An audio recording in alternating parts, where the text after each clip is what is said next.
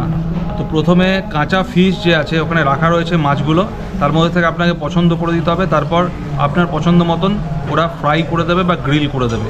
তার সাথে আপনি চাইলে রাইস নিতে পারেন এবং সাথে স্যালাড নিতে পারেন এবং এরিয়েটেড ড্রিঙ্কস যেটা আপনার পছন্দ সেটা নিতে পারেন। আমি এখানে বসে গেছি, এখানে বসে একটা ফিশ পছন্দ করে দিয়ে এলাম, সেটা আমাকে গ্রিল করে দেবে আর সাথে একটু রাইস বলে দিলাম। তো ওটা আজকে দুপুরের লাঞ্চ হিসেবে ওটাই খেয়ে নেব। আর যেখানে আমি বসে আছি জায়গাটা খুবই সুন্দর, একদম ভূমধ্যসাগরের পাড়ে। আমি এখান থেকে সমুদ্র দেখতে পাচ্ছি, আপনাদেরও দেখাচ্ছি।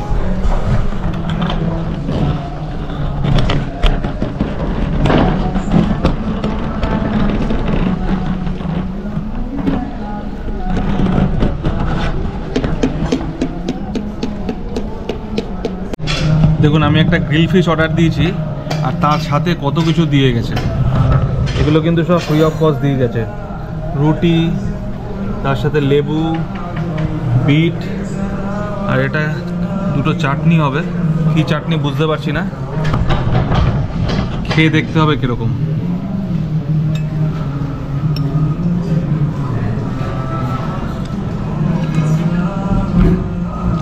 না, ভালোই খেতে। অনেকক্ষণ অপেক্ষার পর অবশেষে চলে এসেছে আমার গ্রিল ফিশ, আর সাথে আমি রাইস বলেছিলাম। এই দেখুন, এই হচ্ছে গ্রিল ফিশ আর সাথে হচ্ছে রাইস। অপেক্ষা করতে করতে আমি একটা রুটি খেয়ে ফেলেছি। বিট আর যে স্যালাড দিয়েছিল, স্যালাড না সস যে দিয়েছিল সেটা দিয়ে খেয়ে নিয়েছি। এবার আমার যে খাবার সেটা খাবো।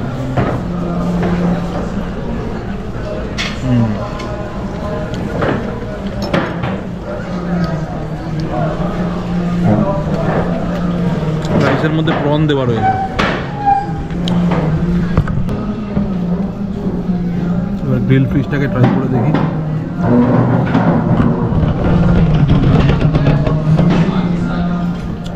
গ্রিল ফিশটা কিন্তু অসাধারণ, দারুণ খেতে। এবার একটু ভালো করে খেয়ে নিই, পরে কথা বলবো। খাওয়া হয়ে গেল। ভূমধ্যসাগর দেখলাম, ভূমধ্যসাগরের তীরের সবথেকে বড় শহর দেখলাম, ভূমধ্যসাগর থেকে তুলে আনা মাছ খেলাম। এবার আবার কায়রোতে ফিরে যাব। আলেকজান্দ্রিয়া থেকে যাওয়ার আগে আমি আমার ড্রাইভারকে বললাম যে মেডিটেরিয়ান সি এর কাছে একটু গাড়িটা দাঁড় করাতে। আমি চলে এলাম একদম সমুদ্রের সামনে।